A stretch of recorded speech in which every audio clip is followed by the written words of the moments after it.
Hello friends, welcome back to वकालत ADU. Friends, इस video में हम डिस्कस करेंगे कि हम किस स्ट्रैटेजी को बचे हुए टाइम में फॉलो करें जिससे हम एंट्रेंस में मैक्सिमम मार्क्स ले आए। ठीक है, तो एस्पिरेंट्स की अभी दो कैटेगरी होगी। पहली कैटेगरी जो बहुत दिनों से तैयारी करी, दूसरी कैटेगरी जो अभी हाल फिलहाल में तैयारी शुरू की है।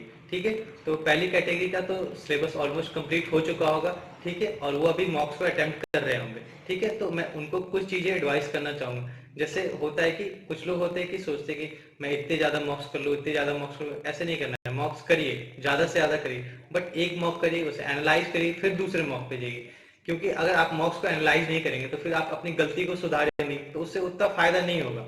ठीक है, फिर होता है कुछ लोग सोचते हैं कि कोई नया सोर्स मिला तो हम इसको पढ़ लेते हैं। ऐसा नहीं करना है, क्योंकि विजुअल मेमोरी भी काम करती है। तो आपका जो भी नोट्स है, जिस भी सब्जेक्ट का हो, पॉलिटी का हो, लीगल का हो, तो आप उसको पढ़िए। आपका हैंड रिटन हो या बुक में कुछ लोग साइड में लिख के तैयारी करते हैं वो भी हो, तो आप उसे पढ़िए।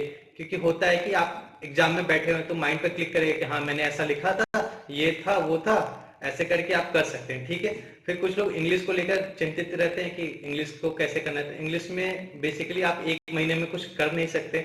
तो आप जो कॉलेज या स्कूल लाइफ में जो पढ़े हुए हैं वही आपको काम आने वाली है, और जो मॉक्स में थोड़ा बहुत आ गया उससे थोड़ा बहुत जो होगा मैनेज होगा। ठीक है, फिर आता है स्टैटिक वाला पार्ट। तो स्टैटिक में तो ढेर सारा सिलेबस होता है, तो उसमें हमें कुछ सेलेक्टिव चीजें पढ़नी होगी। जैसे आपको हो गया डांस फॉर्म पढ़ना होगा, फिर आपको दूसरा हो गया बुक्स एंड ऑथर्स, तीसरा हो गया अवार्ड एंड प्राइज। ऐसे ऐसे करके कुछ स्पेसिफिक टॉपिक है, उन्हें हमें पढ़ना होगा। ठीक है, फिर आता है मैथ्स। मैथ्स में हम क्या करेंगे, परसेंटेज, प्रॉफिट एंड लॉस, फिर बेसिक प्रोबेबिलिटी और एवरेज। ये सब कुछ मतलब बेसिक चैप्टर्स है जिससे क्वेश्चन पूछे जाते हैं, इन्हें पढ़ लेंगे। ठीक है, फिर आता है अपना रीजनिंग। रीजनिंग में हमें क्या करना होगा, सीक्वेंस एंड सीरीज पढ़ लेंगे। फिर आपको सिटिंग अरेंजमेंट आ जाता है, फिर आपको डायरेक्शन टेस्ट आ जाता है। तो ये तीन चार टॉपिक हैं रीजनिंग में जिसे हमें कर लेना चाहिए। ठीक है, और फिर करेंट अफेयर्स बचा।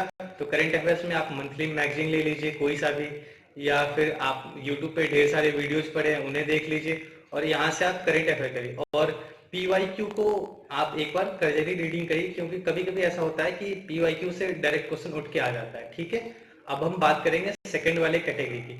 तो इस वाली कैटेगरी के लोग अभी हाल फिलहाल में तैयारी शुरू की, तो इनको क्या करना होगा, ये कोई सी भी बेसिक बुक उठाइए, वेदर इट्स सिंगल और यूनिवर्सल। ठीक है, इससे आप पॉलिटी और लीगल जहां से है शुरू हो रहा है, जहां तक खत्म हो रहा है वहां तक पूरा करिए। ठीक है, और आप पीवाईक्यू करिए।